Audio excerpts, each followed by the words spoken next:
जय हिंद दोस्तों, you are most welcome in streamline GK. आज हम एफ कैट 2023 में जीके से रिलेटेड जो क्वेश्चन पूछे गए थे उनके बारे में चर्चा करेंगे। ओके, फर्स्ट क्वेश्चन है which article is related to financial emergency in Indian constitution. तो आपकी जानकारी के लिए बता दें कि अपने कंट्री में इमरजेंसी से रिलेटेड जो इंडियन कॉन्स्टिट्यूशन में आर्टिकल हैं, इमरजेंसी से रिलेटेड 3 आर्टिकल हैं। आर्टिकल 356 जो है किसी राज्य में राष्ट्रपति शासन लागू करने से संबंधित है। आर्टिकल 352 देश में राष्ट्रीय आपातकाल घोषणा करने से संबंधित है। अगर अपने देश में गृह युद्ध जैसी सिचुएशन या फिर किसी बाहरी देश के साथ युद्ध हो रहा हो, वैसे सिचुएशन में राष्ट्रपति जो है देश में राष्ट्रीय आपात की घोषणा कर सकते हैं।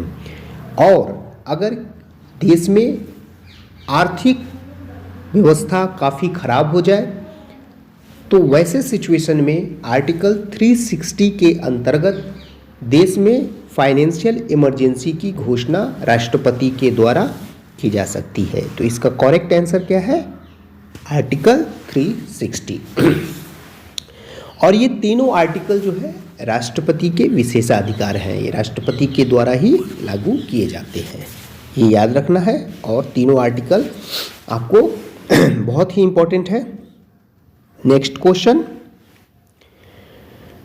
Who was the Congress president during Surat session. Congress का जब एस्टेब्लिशमेंट हुआ, एज यू नो 1885 में भारतीय राष्ट्रीय कांग्रेस की स्थापना हुई थी और उसके प्रथम अध्यक्ष व्योमेश चंद्र बनर्जी थे, ठीक है ना। तो वहाँ से लेकर के जो है आपका जो कांग्रेस का सेशन स्टार्ट होता है और राष्ट्रीय स्वतंत्रता संग्राम का पूरा जो दौर है उसमें बहुत अलग अलग समय में अलग अलग लोग जो है भारतीय राष्ट्रीय कांग्रेस के अध्यक्ष रहे हैं।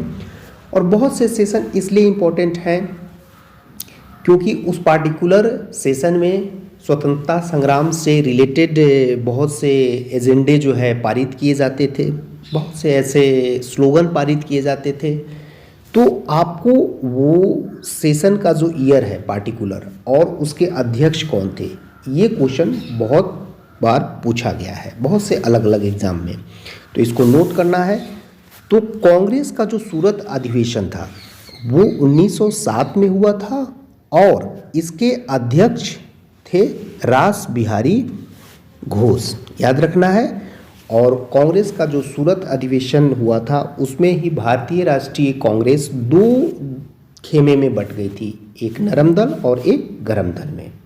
तो ये कुछ इंपॉर्टेंट सूरत सेशन से रिलेटेड ऑब्जेक्टिव क्वेश्चन थे जो आपको याद रखने हैं। नेक्स्ट क्वेश्चन,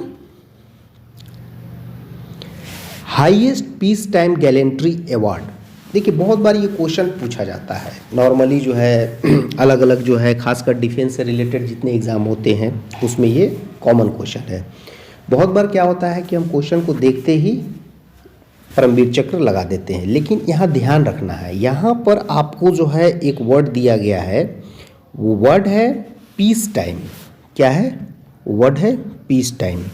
तो पीस टाइम में आपको एक चीज़ का ध्यान रखना है कि जो सर्वोच्च गैलेंट्री अवार्ड है वो है आपका अशोक चक्र, ये ठीक है ना।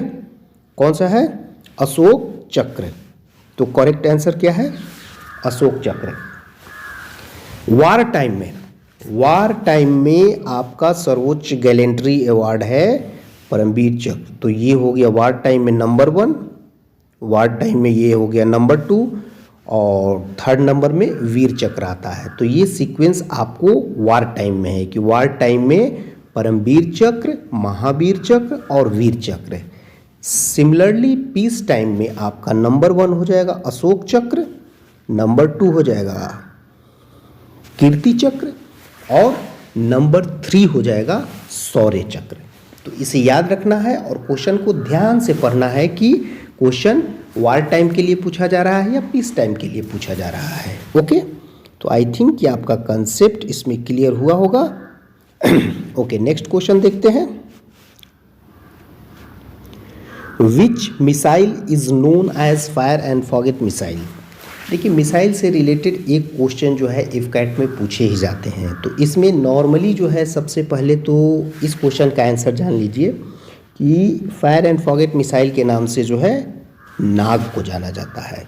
बट ये चीज़ याद रखना है कि मिसाइल की कैटेगरी से रिलेटेड जो है बहुत सारे क्वेश्चन पूछे जाते हैं, तो जितने भी आपके इम्पोर्टेंट मिसाइल है उसको याद करने का एक ट्रिक बताते हैं। क्या है ट्रिक? आप एक वर्ड याद रखिए, पटना, PATNA।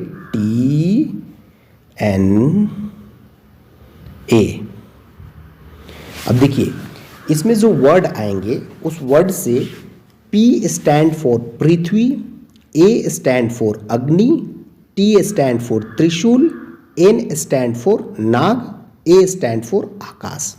अब इसमें क्वेश्चन कैसे पूछे जाते हैं? आपको टाइप यानी कि पूछ देगा कि आपको आकाश मिसाइल किस टाइप का मिसाइल है, ठीक है ना।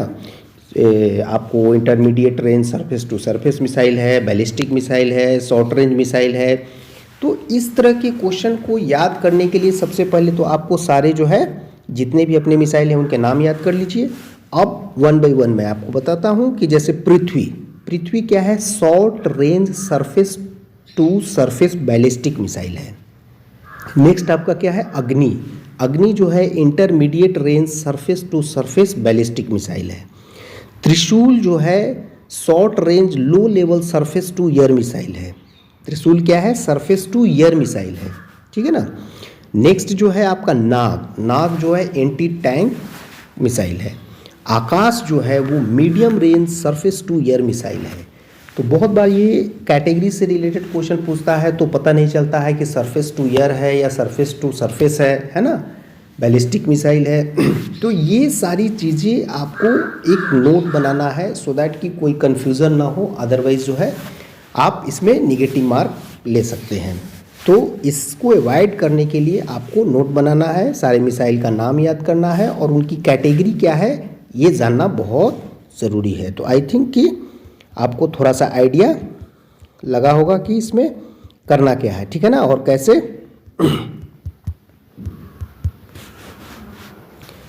Okay next just wait.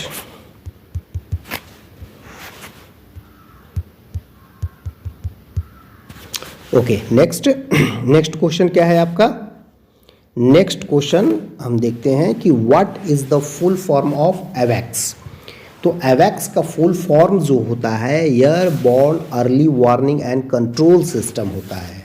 तो इसे याद रखें और ये भारतीय जो एयरफोर्स में रडार सिस्टम को इम्प्रूव करने के लिए, जिससे कि दुश्मन के हमारा जो रडार का रेंज है ना, एक बृहद लेवल पर जो है हम आइडेंटिफाई कर सकें कि